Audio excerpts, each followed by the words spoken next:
Hello मेरे प्यारे बच्चों, आज हम कवर करने वाले हैं केमिकल प्रॉपर्टीज़। चलिए तो स्टार्ट करते हैं केमिकल प्रॉपर्टी हेलो एल्केन की। हमने एक एग्जांपल लिया है हेलो एल्केन, जिसमें हमें पता है ये सैचुरेटेड कंपाउंड है। सैचुरेटेड का मतलब हम समझेंगे यहाँ पे सभी बॉन्ड कैसे हैं, सिंगल हैं। अब सुनिए यहाँ पे किस टाइप की रिएक्शन हो सकती हैं या फिर जो हमारे सिलेबस में गिवन है। यहाँ पे सभी सिंगल बॉन्ड हैं, सब्स्टिट्यूशन हमारा यहाँ पे हो सकता है। याद रखेंगे सैचुरेटेड एस से स्टार्ट है और सब्स्टिट्यूशन भी एस से स्टार्ट है, तो यहाँ पे हमारा न्यूक्लियोफिलिक सब्स्टिट्यूशन हो सकता है।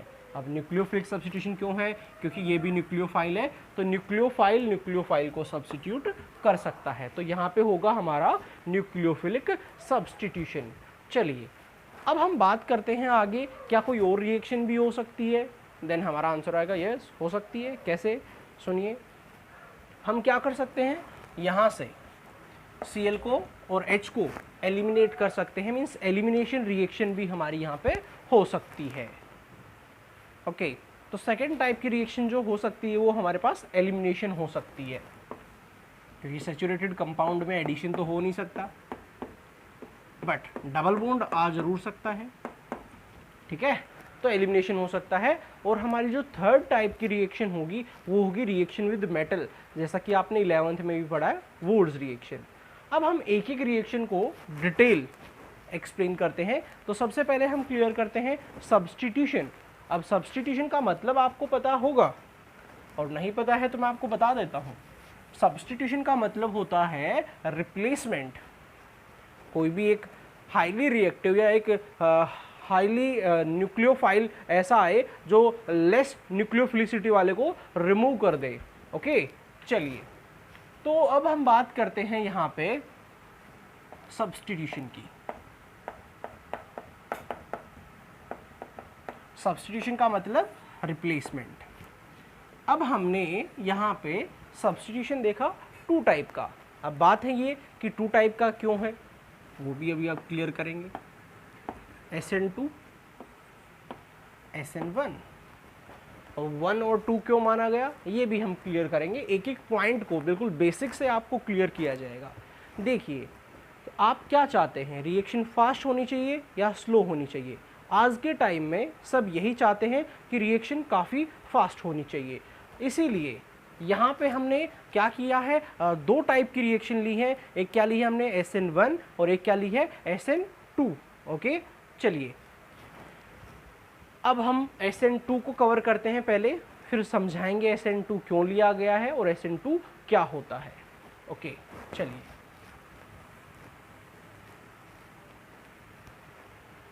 SN2 पे बात करते हैं।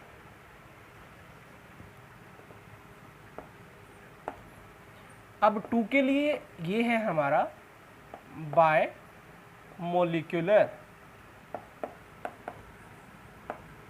सब्स्टिट्यूशन। ओके, ये जो 2 है ये है बायमोलिकुलर। यहाँ पे दो मॉलिक्यूल पार्टिसिपेट करेंगे रिएक्शन में, जो केमिकल काइनेटिक्स में आपने पढ़ा होगा ऑर्डर। यहाँ पे ऑर्डर रिएक्शन का 2 है, रिएक्शन का ऑर्डर 2 होने की वजह से इसको हमने SN2 बोला है। अब 2 कैसे है वो मैं आपको क्लियर करूँगा। चलिए अब SN2 हमारा जो है वो हमें क्या बताता है। यहाँ पे आपने न्यूक्लियोफाइल लिया, कोई भी स्ट्रॉन्ग न्यूक्लियोफाइल लिया है आपने, और यहाँ पे आपने कोई हेलो एल्केन ले लिया। मान लेते पहले हमने 0 डिग्री लिया है। ये न्यूक्लियोफाइल बैक साइड से अटैक करेगा, और यहाँ पे जो हमने सॉल्वेंट लिया है वो हमने लिया है polar aprotic. Polar aprotic solvent. बताएंगे पोलर एप्रोटिक क्या होता है और हमने यही क्यों लिया है, ये भी हम एक्सप्लेन करेंगे। अब यहाँ पे जो स्टेट बनने वाली है वो बनने वाली है ट्रांजिशन स्टेट, जैसा कि आपने 4th चैप्टर में पढ़ा। 4th चैप्टर में आपने क्या पढ़ा था, मैं बता देता हूँ। ये आपका रिएक्टेंट है और ये आपका प्रोडक्ट है। तो बीच में जो स्टेट आती है जहाँ पे एनर्जी सबसे ज़्यादा होती है उसी को हम बोलते हैं ट्रांजिशन स्टेट। इंटरमीडिएट नहीं है ये ट्रांजिशन स्टेट है। सिंपल रिएक्शन एक स्टेप में ही कंप्लीट हो जाती हैं, कॉम्प्लेक्स 2 या 2 से ज़्यादा में। तो जो रिएक्शन 2 से ज़्यादा या 2 में कंप्लीट होती है उसमें इंटरमीडिएट आता है। अगर सिंगल स्टेप में कंप्लीट हो रही है तो कभी भी इंटरमीडिएट नहीं आता। क्या आता है? ट्रांजिशन स्टेट आता है। और ट्रांजिशन स्टेट होता है मैक्सिमम अनस्टेबल। क्यों? क्योंकि इसकी एनर्जी ज़्यादा है। अब आप ये जानते होंगे मिनिमम एनर्जी मैक्सिमम स्टेबिलिटी। तो यहाँ पे तो जो हमारी एनर्जी है वो मैक्सिमम है, तो maximum energy minimum stability, minimum energy maximum stability. Okay, चलिए अब यहाँ पे बनी ट्रांजिशन स्टेट। अब ये क्या है?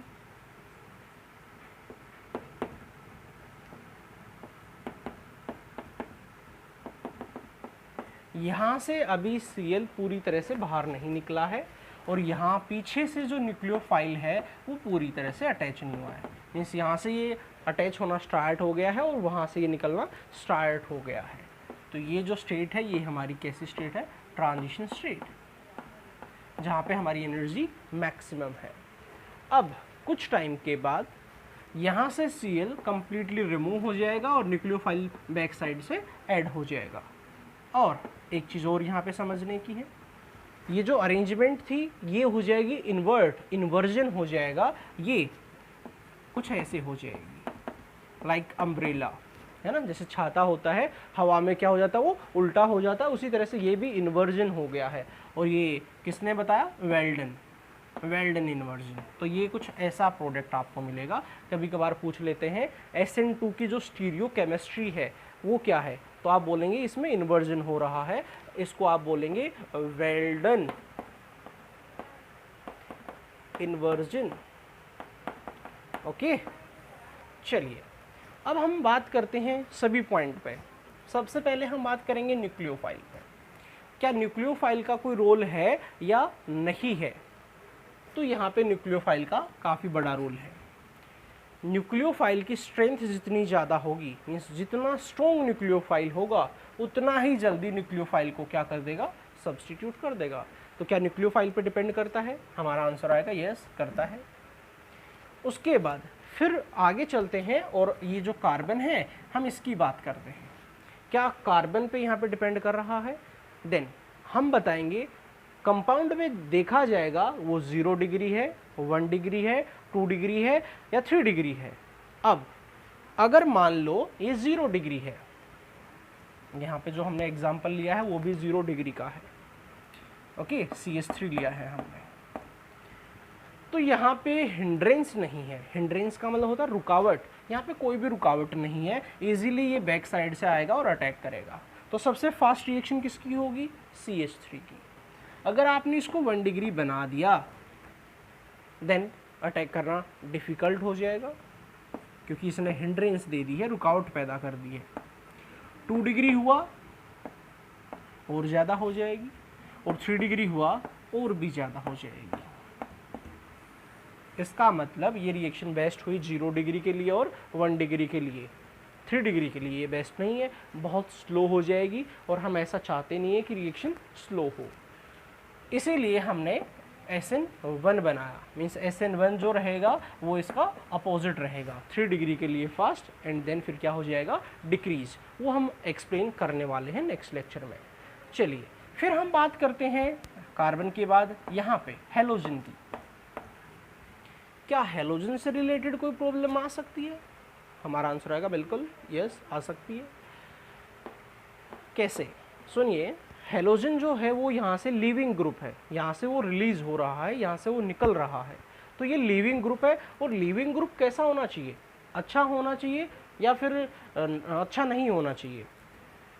अब हमारा जो आंसर है वो ये कि लीविंग ग्रुप अच्छा होना चाहिए। मतलब क्या है? वो बहुत जल्दी यहाँ से निकल के चला जाए। सुनिए कैसे। अगर आपका लीविंग ग्रुप बेटर है, लाइक जैसे मैं बात करूं फ्लोरीन, क्लोरीन, ब्रोमीन, आयोडीन में कौन बेटर लीविंग ग्रुप है? तो आंसर आएगा आयोडीन। अब हमसे पूछा गया आयोडीन बेटर लीविंग ग्रुप क्यों है।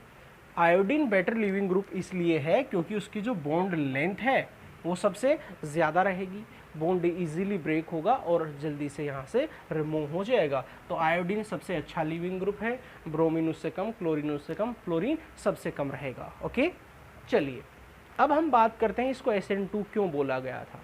तो यहाँ पे SN2 इसको इसलिए बोला गया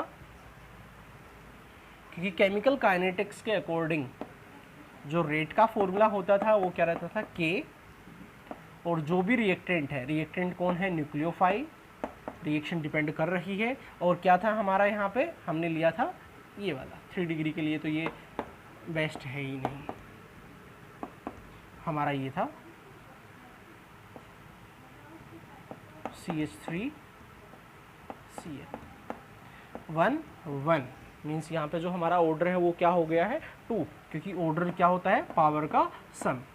ऑर्डर हो गया है 1 + 1 2, इसीलिए हम इसको 2 बोलते हैं। अब हम न्यूक्लियोफाइल पे बात कर चुके हैं, कार्बन की डिग्री पे बात कर चुके हैं, लीविंग ग्रुप पे बात कर चुके हैं। अब हम बात करते हैं पोलर एप्रोटिक्स जो सॉल्वेंट हैं ये क्या होते हैं, इनका क्या रोल है।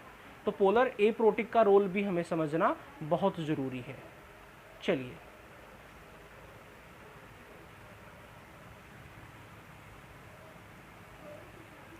अब जो पोलर एप्रोटिक हैं वो क्या होते हैं। पोलर तो है कंपाउंड, बट एप्रोटिक, एप्रोटिक का मतलब जो प्रोटॉन नहीं दे रहा है। कैसे, सुनिए, like CH3 C double bond O CH3, ये कंपाउंड पोलर है। वाई, यहाँ पे आएगा नेगेटिव, यहाँ पे आएगा पॉजिटिव। अब ऐसा किया ही क्यों है, देखिए ये पोलराइज करने के लिए जो लीविंग ग्रुप था उसको बाहर निकालने में हेल्प कर रहा है।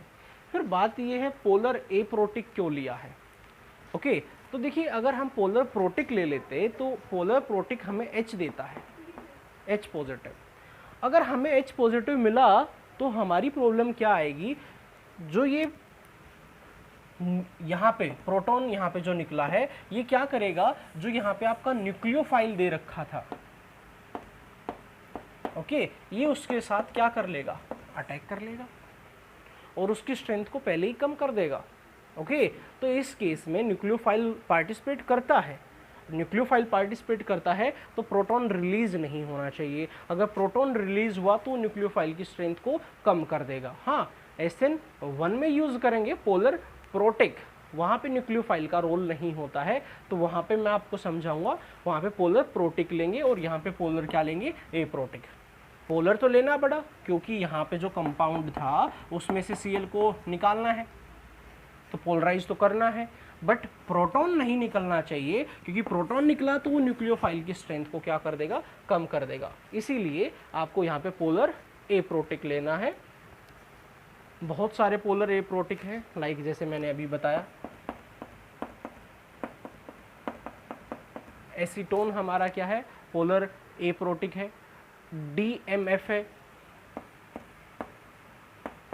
जिसमें पोलर तो है बट प्रोटिक नहीं है, C double bond O H N CH3 ये हमारा DMF हो गया है। और भी हमारे हैं जो कि पोलर एप्रोटिक हैं, मीन्स प्रोटॉन नहीं देते बट पोलर हैं, तो ऐसे सॉल्वेंट हम यहाँ पे यूज़ करेंगे। ट्रांजिशन स्टेट मैंने आपको बताई दी है जो हाईली अनस्टेबल होती है। उसके बाद यहाँ पे प्रॉब्लम आती है, इसकी स्टीरियो केमिस्ट्री क्या है, तो इसकी स्टीरियो केमिस्ट्री है वो आप बोलेंगे इन्वर्जन हुआ है। और कैसा इन्वर्जन हुआ है, वेल्डन इन्वर्जन हुआ है। ओके, चलिए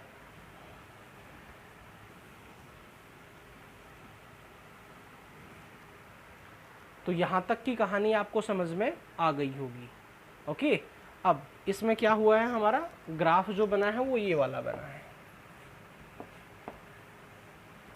एक सिंगल स्टेप में हमारी रिएक्शन हो गई है, कोई इंटरमीडिएट नहीं है, यहाँ रिएक्टेंट है, यहाँ प्रोडक्ट है और यहाँ पे ट्रांजिशन स्टेट है। तो ये हमारा इसका ग्राफ रहेगा। चलिए उसके बाद स्टीरियो केमिस्ट्री हमें समझ में आ गई है। फैक्टर इफेक्टिंग जो है, रेट को जो इफेक्ट करने वाले हैं वो मैंने बता दिया है, न्यूक्लियोफाइल की स्ट्रेंथ पे डिपेंड करता है। न्यूक्लियोफाइल जितना स्ट्रॉन्ग होगा उतना ही रिएक्शन को फास्ट करेगा। जैसे मैं आपको बता दूं, H2O OH नेगेटिव, बेटर कौन है? नेगेटिव। न्यूट्रल में और कभी भी नेगेटिव में बात की जाए तो नेगेटिव वाला बेटर रहेगा। और जैसे कि ROH है, न्यूक्लियोफाइल तो ये भी है, बट इससे बेटर ये रहेगा, ओके, क्योंकि ये नेगेटिवली चार्ज है और ये न्यूट्रल है। और बता देता हूँ मैं आपको, CH3CO नेगेटिव, CH3CH3, और एक हमारा सिंबल सा है CH3CH2O नेगेटिव। बेटर न्यूक्लियोफाइल कौन है? बच्चों को लगता है ये होगा क्योंकि ये काफ़ी रिच है, बट ऐसा नहीं है। ये साइज़ में बहुत बड़ा है तो इसीलिए इजीली अटैक नहीं कर पाता। हाँ, ये साइज़ में छोटा है। न्यूक्लियोफाइल बेटर वो होता है जो किसी भी पोजीशन पर अटैक कर पाए, ओके, कंपाउंड के अंदर अटैक कर पाए। बेसिक पूछा जाएगा, बेसिक कौन है? तो बेसिक ये ज़्यादा है, क्योंकि बेसिक जो होता है वो क्या होता है? जिसकी इलेक्ट्रॉन डेंसिटी ज़्यादा हो, तो बेस ये अच्छा है। बट न्यूक्लियोफिलिसिटी की बात करेंगे तो न्यूक्लियोफिलिसिटी इसकी ज़्यादा है, तो न्यूक्लियोफिलिसिटी पे भी आपकी कभी कभार प्रॉब्लम आ जाती है, ओके। चलिए, इफेक्ट ऑफ सॉल्वेंट मैंने बता दिया है, न्यूक्लियोफाइल मैंने बता दिया है, सभी चीज़ें जो हमारी यहाँ पे थी डिस्कशन करने लायक वो सभी मैंने बता दी हैं। लिविंग ग्रुप, एक एक पॉइंट मैंने आपको बताया, न्यूक्लियोफाइल का क्या रोल है, कार्बन का क्या रोल है, उसके बाद नेक्स्ट हमारा लिविंग ग्रुप का क्या रोल है, सॉल्वेंट का क्या रोल है, इन्वर्जन हुआ है हमारा यहाँ पे, स्टीरियोकेमिस्ट्री क्या है, वो सभी चीज़ें मैंने बता दी हैं। तो फाइनली जो इसका ऑर्डर है वो क्या रहेगा? CH3 1 degree, 2 degree, 3 degree.